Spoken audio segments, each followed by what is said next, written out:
Hi అండి. ఈరోజు అండి స్పెషల్‌గా మునక్కాయ మటన్ కర్రీ అండి. మటన్‌లో మునక్కాయతో చేసే కర్రీయే టేస్ట్ సెపరేట్‌గా ఉంటుందండి. ఆ టేస్టే వేరే లెవెల్ అండి. చాలా టేస్టీగా కూడా ఉంటుంది. మీకు నా కుకింగ్ ఛానల్స్ వీడియోస్ నచ్చినట్లయితే నా ఛానల్‌ని సబ్స్క్రైబ్ చేసుకొని నెక్స్ట్ మీకు ఏ వెరైటీ కావాలో కర్రీ ఎలా చేసుకుందాం చూద్దామండి.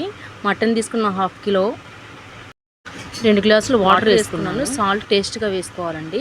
నెక్స్ట్ మూత పెట్టేసి ఒక 6 విజిల్స్ వరకు మటన్ బాగా ఉడికేలాగా చేసుకున్నాను. చూడండి 6 విజిల్ తర్వాత మటన్ బాగా ఉడికేసిందండి. దాంట్లోనే నేను చిల్లీ పౌడర్ వేసుకున్నాను 3 స్పూను, ధనియాల పొడి, నెక్స్ట్ కోకోనట్ పేస్ట్, కొబ్బరి పేస్ట్ ఇవన్నీ వేసుకున్నాను. చూడండి నెక్స్ట్ టమాటోస్ ఒక 4 వేసుకున్నానండి. అంటే కారం ఎక్కువగా ఉన్నా మనకు టమాటోస్ వేసుకుంటే కొంచెం కారం అనేది తగ్గుద్దండి. చూడండి ఇది వేసుకొని బాగా కలుపుకోవాలి. ఇలా మటన్ అనేది మనకు బాగా ఉడికిపోవాలండి దాంట్లోనే.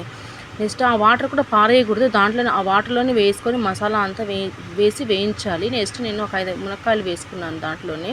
ఆ మునక్కాయలకి కూడా మసాలా అనేది బాగా పట్టించాలి, లేకపోతే చప్పగా అయిపోద్ది.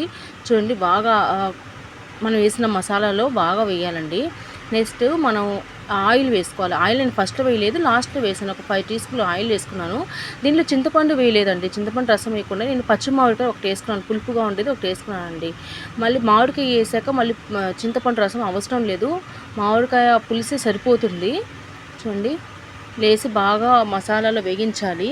చూడండి బాగా వేయాక మునక్కాయ ప్లస్ మనకు మామిడికాయ అనేది మెత్తబడుతుందండి. ఎక్కువసేపు కదిలించినా కూడా మునక్కాయ అనేది విరిగిపోతుంది.